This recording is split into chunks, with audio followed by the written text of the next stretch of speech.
Hey everyone, so we've got a little hips and spine class here. So I've got the handle of a brush and a very old yoga mat that's been around, but it still serves a purpose here. So pop something under your knees if you need to be a little bit more comfortable. So you're going to do 10 rotations, nice and easy. You can go at whatever speed is comfortable, explore your ranges, and then you're going to do 10 elbows to pockets, and you're not trying to tense your core or anything like that. You're letting things move around, letting your hips shift. And you're going to take a half kneeling position, and you're going to do 10 rotations in this position. Again, explore your ranges, don't be afraid to feel things out.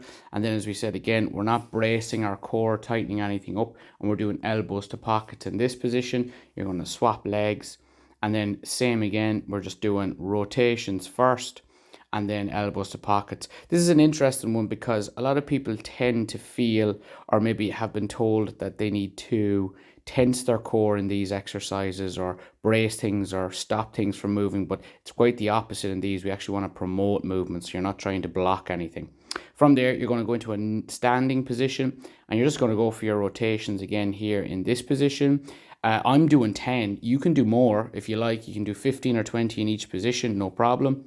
And then again, I'm doing elbows to pockets. I'm just allowing my kind of hips to shift from side to side, just whatever feels good. Then you're going to take a wide position, play around with this, get nice and wide in your stance, and do your rotations here. You might get a couple of cracks and pops like I do here, which was really nice in my hips. I was out for a run yesterday, so this felt really, really good. And then you're just doing elbows to pockets here, kind of getting some nice stretch on the groins. And then I'm going to show you this from the side. Last position, you're going to hinge down, just try and hinge into your hips, and then you're going to rotate in this position. And then when you've rotated in this position, you're just going to do your elbows to pockets. And as we said, you're just going to pick whatever you want to do, 5, 10, 15, 20, whichever you like. And then that's our little dowel sequence. We've just ran through that. So then what we're going to get into is a little bit of a side step, hip side step with a reach. So I'm just going to walk you through this first. So I'm going to be doing my right side. So my left hand goes on my left hip. This is the kind of step I'm doing. So I'm going to target that kind of outside glute. And you can kind of play around with the step.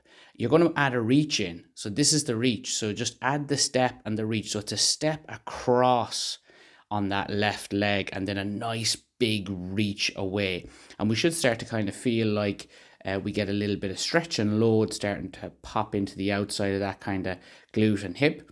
You can play around, as I said, with the step. You can go a little further out to the side, or you can make it narrower. I suppose the thing we're trying to not do is maybe make it into too much of a lunge. So if you feel like you're lunging down and you feel the standing leg quad a lot, we might be lunging a little bit too much. So just think about it as a side step, and your knee is kind of staying soft. So that's the motion here. So I'm just doing it. That's what we kind of want to avoid there, is that kind of lunge. So it's just a side step more than a lunge. So I'm doing my left side. For me, interestingly enough, on my left, I can kind of feel like I can kind of get into my left a little bit better. So as I come in, I kind of almost feel like this little, almost a catapult back out into that position. So I load in and it springs me back out, kind of a recoil, if you like. So if you notice that maybe one side is a little different to the other, that's absolutely fine. And then you can just look at seeing, can you get the same into the same areas, or you might feel different areas. So then we're going to go into a lunge variation. So I'm just going to do the step through first. So it's a curtsy lunge. So I'm curtsy lunging kind of back and across behind myself, and then a lateral lunge. So just step that out for yourself first.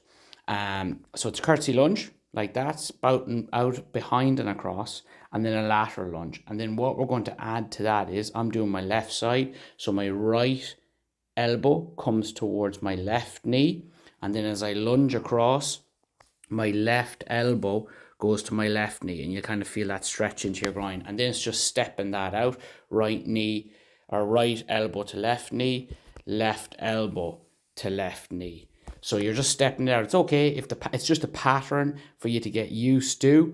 And then If we mess it up a little bit, that's cool. It's all about practice and feeling it out. As I said, sometimes stepping out the movement first, so that reverse curtsy lunge across and then the lateral lunge across. It's easy to step it out first and then you'll have that mapped out, and then just add in the little reaches with your elbow. So again, I'm stepping it out now on my right side.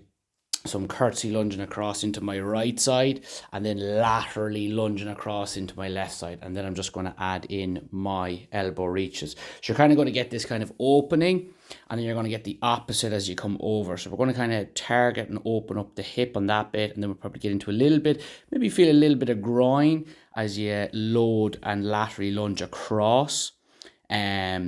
Just on the right leg as you go across, you might open up the groin and then feel the glute on the right as you curtsy lunge back across. Take your time. You don't have to speed through it. And then, as we said, you're just feeling the movement out and getting it mapped out in your head, and then just getting the pattern and the flow of it going. So then our last exercise, we're just going to go into a double leg hinge. So you're just roughly about hip width apart. And then what we're going to do is we're going to go hands on our hips, and we're thinking about our ears. A good cue I heard recently is your ears getting pulled up. That doesn't mean your chest goes forward.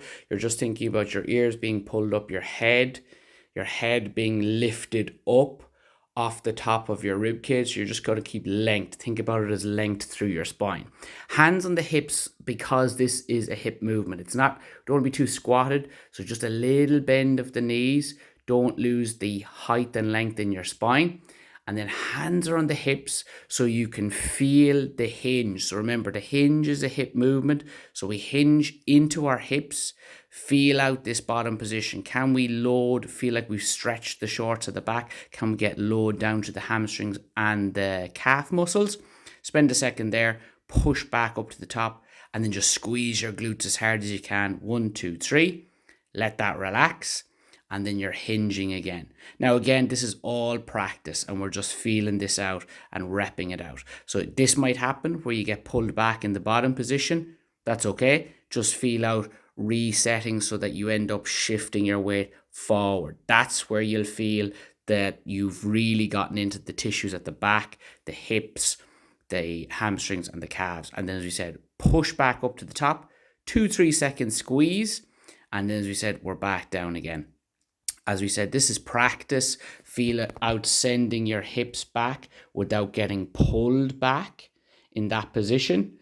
And then, as we said, think about just quiet, push through up to the top. 1, 2, 3, squeeze glutes as hard as you can. You'll notice my knees didn't shoot back straight. They stayed the same, which is important and something we can work on as well. So the other thing is with our pelvis, when we get to the top and squeeze, people sometimes do that. They tend to tuck underneath and lose a lot of the height that they've gained. So you're thinking about trying to just keep true hip extension as you get to the top. So the pelvis doesn't change at all. It doesn't change here either. So I haven't hinged down by doing this with my spine. I'm trying to not really like dump forward. So come to the top and just play around with tucking and then like extending your lumbar spine a little bit, and find a middle ground. Find somewhere in the middle that you're neither tucked nor overly arched, and just look at maintaining that. The hands will help. And then, as we said, feel out a quiet spine. This is a hip movement. And as we said, if you get dragged back, just reset yourself in the bottom. Let yourself inch forward, move your weight forward. Push through to the top. 1, 2, 3. Squeezing the glutes as hard as you can. Release that squeeze. Don't forget to release that before we come back down. And then we can spend a little time in the bottom if you like. You can spend 1, 2, 3 seconds in the bottom as well. Getting used to these positions is important. Feeling these positions is important. Even playing around with allowing yourself to get pulled back, and then creating that shift forward of your weight like we done in the earlier reps can be very, very beneficial. Take your time, practice.